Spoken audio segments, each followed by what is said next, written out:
Hi, and welcome. You're listening to the X22 Report. My name is Dave, and this is episode 758A, and today's date is September 4th, 2015, and the title of this episode is The U.S. Government is Now Pushing the Recovery Meme Right Before the Disastrous Collapse. Let's get right into the economic collapse financial news. Now, we all understand that the Chinese market, it has been closed yesterday, and it's closed today, because they're celebrating the victory of World War II. They're having parades. And right now we see here in the United States, the market has come down 270 points or so. So basically what has happened here is this market is seeing a huge amount of sell-off of stocks, institutional stocks, where they purchase in blocks, not individual, like someone goes out and buys 100 shares. I'm talking about institutions that are purchasing stock by the millions. They are dumping them. And we see the Dow right now has completely fallen. I mean, it has lost 600 points from last Friday. From the beginning of this year, we're down 2,000 plus points. And we know from the quant from JP Morgan Chase, he's saying that this is going to continue. We're not even there yet. This is just the flash warning, letting everyone know that the whole thing's coming apart. Now, the plunge protection team, the high-frequency traders, they couldn't even get the market up into a position where everyone goes home on the weekend and says, okay, it finished above, we're in the green, everything is fine. They couldn't even do that. So come Tuesday, especially when the Chinese markets open on Monday, this could be a real disaster. We're going to have to watch and wait to see this. And we see the Japanese right now, the foreign traders there have dumped 1.43 trillion yen of Japanese equities in 3 weeks. We understand the pension fund has, here in the United States, is going to dump stocks out of their portfolio, at least 12% of it, which is going to be billions of dollars. And what's very interesting is that the unemployment numbers came out today, and they missed expectations. They're expecting about 217,000. They got 173,000. This was the worst monthly payroll number since March, and the second lowest number in 19 months. However, there is a twist to this whole thing, is that June and July, they revised them higher to 245,000, making the net revision up 44,000. So what happened with all of this, they lowered the unemployment rate now to 5.1%. Well below July's 5.3%. They were expecting it to come down to 5.2, but they beat the expectations and it came down to 5.1. And of course, this boosts the Fed's case for, guess what? Raising interest rates. And then they said the average hourly earnings jumped 0.3% above the 0.2% consensus. Fantastic, incredible news. The economy is recovering. Well, if this is the case, and everything is fine, like the government has been telling us, the central banks have been telling us, why isn't the stock market going up? Because they're saying companies, they're making fantastic revenue. Retail is absolutely fine. Housing is in a recovery. And more people are working. So why the downside to the market all of a sudden? Usually when you get this good news, it pumps it up. But we're seeing the opposite. Because we know that this market is not driven by the people. It's driven by the central bank. They control it. And we see, where did these jobs come from? Well, healthcare and social assistance added about 56,000 jobs in August, which increased by 41,000 over the month. Manufacturing employment decreased by 17,000 in August. Well, this makes sense, right? because manufacturing has been in a decline. Construction, retail, basically little has changed this month. So what has happened here? There are 94 million Americans not in the labor force. I mean, the unemployment rate right now is the lowest since April of 2008, right before the crash in October. Why is this? Does this make any sense? Well, because they took out another 261,000 Americans. They're saying they dropped out of the labor force. And they pushed the number of Americans up to 94 million who they just don't count. Right, because they don't want a job. They don't want to support their families. They don't want to pay their rent. They don't want to purchase a car or pay for a car. They don't want clothing. They don't want to go on vacation. They don't want food. They just don't want to work. It makes no sense whatsoever. So what are we seeing here? We're seeing an increase of 1.8 million in the past year and a whopping 14.9 million since the start of the Second Great Depression in December of 2007, while only 4 million new jobs have been created. And of course, they're out there saying, yes, this is fantastic. We're right on track. Everything is recovering and everything is going to be absolutely fine. Well, U.S. manufacturing, which is the heart of the country, lost 17,000 manufacturing jobs. And since July 2013, this drop means that only 28,000 manufacturing jobs have been added so far in 2015. Where are we going with this? Nowhere. U.S. waiters and bartenders are taking up the slack. The U.S. service economy grew by another 26,000 waiters and bartenders, bringing the total to a record of 11.1 million.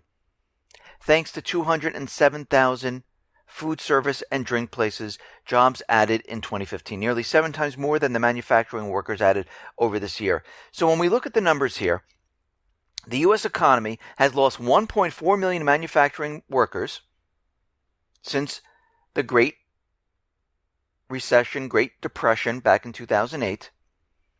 And we added, during this same time period, 1.5 million waiters and bartenders. So you see what's happening here.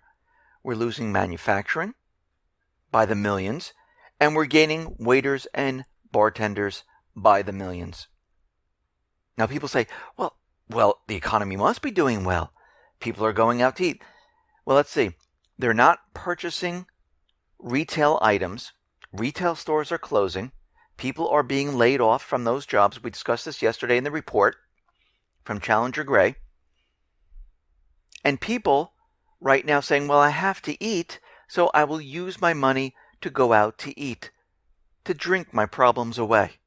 This is what we are seeing right now. And of course, they're telling us that wages increased. They're saying that the August average hourly wage rose by 0.3. This is the biggest sequential increase since January. But when we do a quick dig through the data, what do we see? First, this is how wages for the supervisory workers look like. Nothing but blue skies here and rising at 3.7%. This was in line with the biggest wage gains in the past decade. But there's a problem. Supervisory workers only make up of 17.5% of the U.S. workforce. As such, their wage gains are anything but indicative of the vast 140 or so million U.S. workers. What about the wages for the remaining 82.5%? Well, here it is. With inflation-adjusted basis, 82% of the U.S. population can't even keep up with inflation. Their wages have not gone up. The upper management have increased their wages, but the everyday person has not seen their wages go up whatsoever. And we're getting even more bad news. We know retail sales aren't improving. And again, and I say this many, many times, If the unemployment rate is continually dropping and dropping and dropping, that means more people have jobs. That means more people are making money. That means we should see an improvement in housing and retail. Why don't we? Why do we see a contraction? I mean, think about it.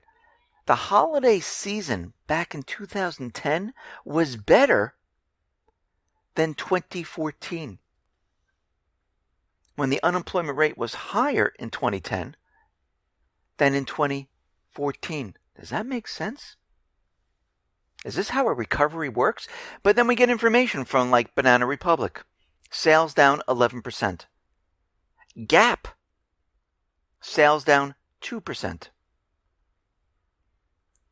These stores are not doing well. And after this holiday season, if this whole thing completely implodes and sales drop even more, we're going to see a lot more retailers go completely out of business, and we're going to see a lot of stores close. That means a lot more layoffs. And remember, all these layoffs that we talked about in the financial the financial sector, the energy sector, a lot of these people haven't been laid off yet because they're doing it throughout the year. And as time goes on, it gets worse and worse and worse. We talked about home sales. And I went around the country, and I've been saying this for quite a while, and I noticed this back in May or so, where housing prices, because this was the beginning of the good season for real estate, usually it's the warmer weather, and I noticed that houses were staying on the market, prices were coming down, and traffic was drying up. Yes, there are still sales. Yes, there are places where it's still happening, but it's starting to spread. And now we have confirmation that this is absolutely true. Shiller 20-city home price index missed expectations for the third month in a row in June. So they're talking about June right now. Bringing the string of flat price appreciation to 5 months. So another pillar of the strong U.S. economy meme is being kicked out, which means what? The housing market is coming down. Basically, Shiller saw nearly half of the homes in New York and Washington, the metropolitan areas, are falling in value by at least 2% right now. Well, we're in September. Guess what? It's a lot worse now. And as we go further into this year, it's just going to get worse and worse and worse. But the Fed is out there and they're saying, you know something?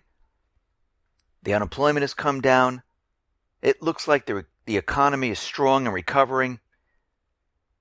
The interest rate hike, we have a strong case for this. We can do it. But one thing we need to remember, back in February, when economist Lawrence Kotlikoff said to the Congress when he was testifying that the U.S. has $210 trillion fiscal gap and may well be in worse fiscal shape than any developed country, including Greece. He said, the first point I want to get across is that our nation is completely broke. Our nation's broke. And it's not broke in 75 years, 50 years, 25 years, 10 years. It's broke right now. This is when he was testifying in front of Congress. So what are we seeing here? We're seeing the stock market fluctuating. Huge, huge fluctuations. We're coming down. They're trying to pump it back up. It's coming down. They're trying to pump it up. Not having very much success here. We know we're going to be going through this roller coaster ride for the next couple of weeks, and eventually this whole thing will come collapsing down. I mean, we've seen this in the past, back in 2008, 2001, 1929, and we're seeing it now. And this is why everyone needs to get ready and prepared. And like I said, I'm going to bring someone on next week. I'm just confirming to make sure that he's ready to go, and we're going to talk about how to be prepared and what you can do. But you need right now to get food, water, supplies, gold, silver, have cash on hand, have a weapon, matches, toiletries, you name it, you need it. Don't wait for the last second. You don't want to be caught in this disaster running around. If you haven't started, you can go to lifereliance.com. They have seeds, bug out bags, first aid, food, water filtration systems, you name it, they have it there. You can go right there and get it or customize what you need. But whatever you're doing, whatever way you're doing it, you need to start now. We're getting warnings from all over the place. Bill Holter, Jim Sinclair. We're talking about the Shemitah, the 7-year cycle. Actually, this is the Super Shemitah. And we can see that all of this is starting to come together at this point. Listen, everyone, thanks a lot for listening. Be well, be safe, and especially be prepared. Thanks a lot.